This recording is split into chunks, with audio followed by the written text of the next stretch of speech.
Hi there. My name's Lydia, and my rich ex-husband keeps dodging me for child support. I had to sneak into his house to make him pay. A few years ago, I had to file for divorce against my husband of 4 years. We met in high school, and like many high school romances, I thought ours would last a lifetime. But like many high school romances, I quickly found out that not everyone gets that kind of happy ending. So, as much as I tried for it not to happen, I had to raise my baby without Thomas. I did what I could, with what little skills I had. I wanted to give Eris the best life the world could offer, but unfortunately, it didn't pan out that way. I struggled, and boy, was it a tough few years. It was only lately that I felt I had to ask for help, especially because Eris had started preschool. So, one night, after trying to call, text, and email him and not getting any replies, I turned up at my ex-husband's house. 3 times I knocked. No answer. I banged on the door as loud as I could until it finally opened, but what greeted me wasn't Thomas at all. "Who are you?" I'm Lydia. I'm here to see Thomas. He hasn't been returning my calls." "He didn't say a strange woman with a baby will be coming." "I'm his ex-wife. And who are you?"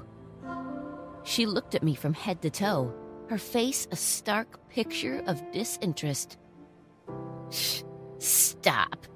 Waste of my time, yes. I'll fetch Tom. Tom! Tom! Ugh, is he deaf when he wants? I come back. Tom! She turned around, whipping me in the face. She was perfect. Tall, slender, and beautiful. Her blonde hair was pure as snow, and her eyes glittered a piercing blue even in the dim light. But her personality stood in contrast of her beauty.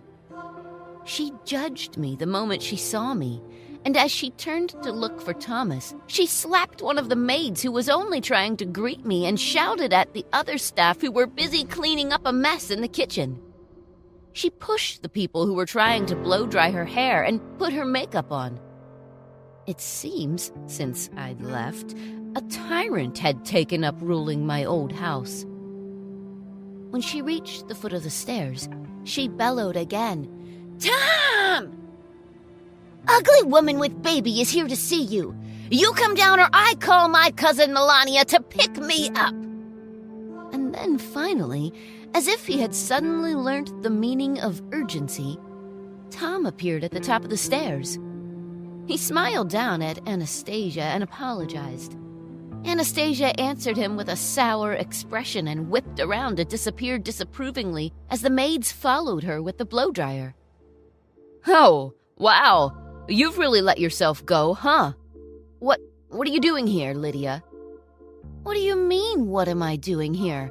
"I mean just that. What are you doing here?"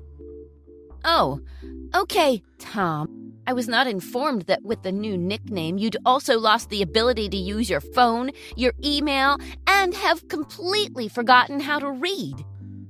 Let me explain so you can understand. And this time, I'll try to keep it simple, baby. Child support. Get the gist?" "See, child support. But why would I want to do that?" "Because you're Eris's father, and since you threw us out of the house, I'm raising her on my own. Should have thought about that when you decided to gain weight and stop wearing makeup." "I was pregnant, which you'll never get, even though you act like a... What's this I hear about child support?" Out of nowhere, Anastasia materialized like a furious dark elf. Her accent miraculously gone. Oh, nothing, honey baby. My ex-wife is just talking silly stuff. Please don't worry yourself, honey cakes. Just focus on getting yourself ready for our big night. And then," Thomas turned to me, "you see, We have a busy night. My entire office is going to come over. We have this whole party set up. My bosses are going to be here. I'm about to get a promotion. So it's a bit busy. I mean, why don't you come back next week? Why would she need to come back? As soon as you get that promotion, you promised we'd be on a holiday. I will not let this ugly, sad woman clown and her ugly baby get in the way of me getting a tan in Bermuda. Oh, a holiday, did she say? Thomas looked embarrassed, as if his new girlfriend had just let slip something he didn't want me to know. So, you want me to come back next week while you were away, huh? Oh, shut your mouth, Lydia. This is all your fault. I'm rich now, and I can afford things. You are no longer on the same level as me. I deserve someone like Anastasia. Someone beautiful and young and slim. I deserve so much more than a frumpy, no-makeup, no-style woman who still hasn't gotten rid of the baby fat she gained almost 5 years after having her baby.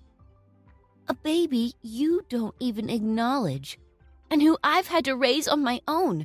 I may be cleaning people's houses for a living just to survive, but it's nothing compared to cleaning houses. Tom, did your ugly ex-wife just say she's a maid? Oh my! You, woman with frizzy hair, go away!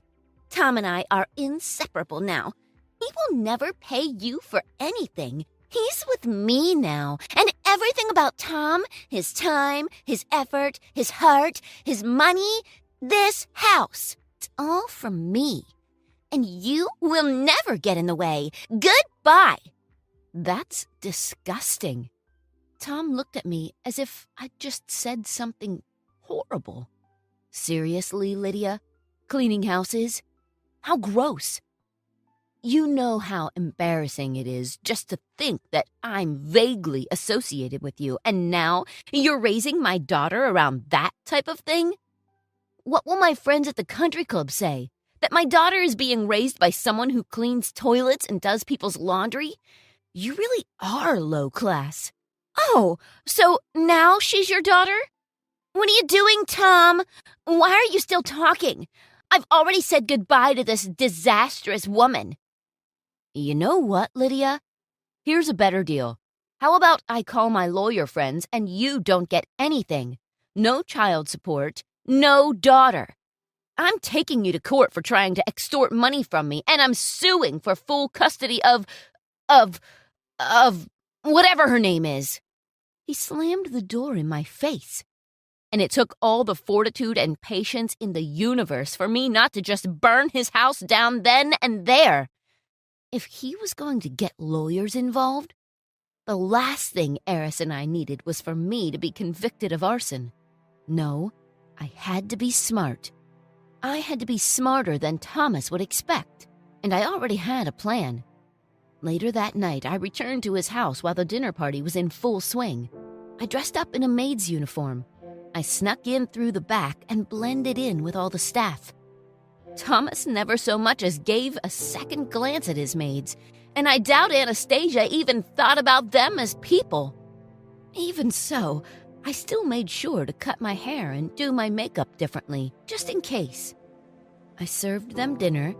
I made sure I got to serve Thomas and Anastasia personally, and of course, I unnecessarily lingered to overhear their conversations. By the end of the evening, I found out why my ex-husband was so eager to get me out of the picture. I would like to thank all of you guys for coming, and to our bosses, I appreciate the value you put in me. Thank you for this promotion. I won't let you down, and thanks to this new position and the boss's generosity, I can work remotely. So now, I'd like to get my other announcement. Anastasia and I are getting married at the end of the month, and we're moving to Europe, where we'll start a wonderful life with our daughter, Eris.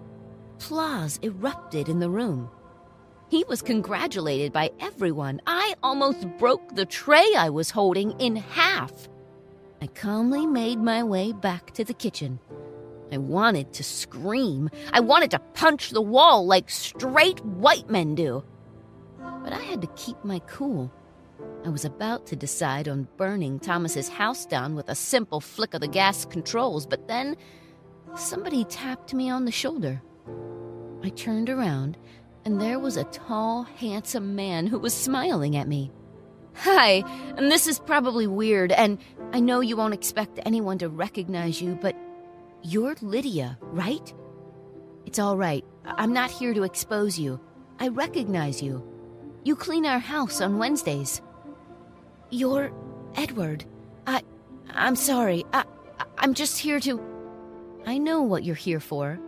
I know your story, and it wouldn't surprise you that I'm also here tonight for the same purpose. I'm not a big fan of your ex-husband. He's vile and evil and takes credit for people's work at the office. Last week, he had Jane fired just for getting his coffee order wrong. We have to let these people see this guy's true colors. I have the perfect plan." It was much sweeter, much more satisfying lacing Anastasia and Thomas's drinks with truth serum after having heard what they were planning.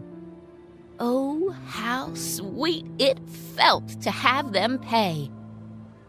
They started talking gibberish, and then they became more out of it as the night wore on. The best part was when Thomas's boss was about to tell the pair he was about to call it a night. "Oh, yes, you go home, Chad." Who even has a name like Chad? "Oh, by the way, Chad, everyone in the office knows you wear a wig." Then Anastasia embraced Thomas's boss, causing his wig to fall off. "Oh, Chad, you're so rich. If you weren't so old and bald, I'd marry you instead of this pathetic employee who's only making money because he steals from your accounting department." "That's funny, because as soon as you gain a single pound of weight, I'm leaving you for another girl. I already have a new girlfriend in Europe. I'm just using you so the courts will see I have a stable family life, and they'll give me my daughter so my ex-wife could suck it. Oh, and if you spend my money, I'll turn you into the immigration office because you're only here with my help. Illegally, might I add." Everyone was shocked. They didn't know if it was a joke, but it was clearly the truth. So I decided to reveal myself. People gasped. Even more drama than they thought was possible. "That's right. Been here the whole time, Thomas, and I recorded everything. Come morning when I give all this evidence to the authorities, you're the one who's, how shall I put it, gonna suck it. See you in court." Edward took my hand, and together we left that house. I finally found someone who had my back.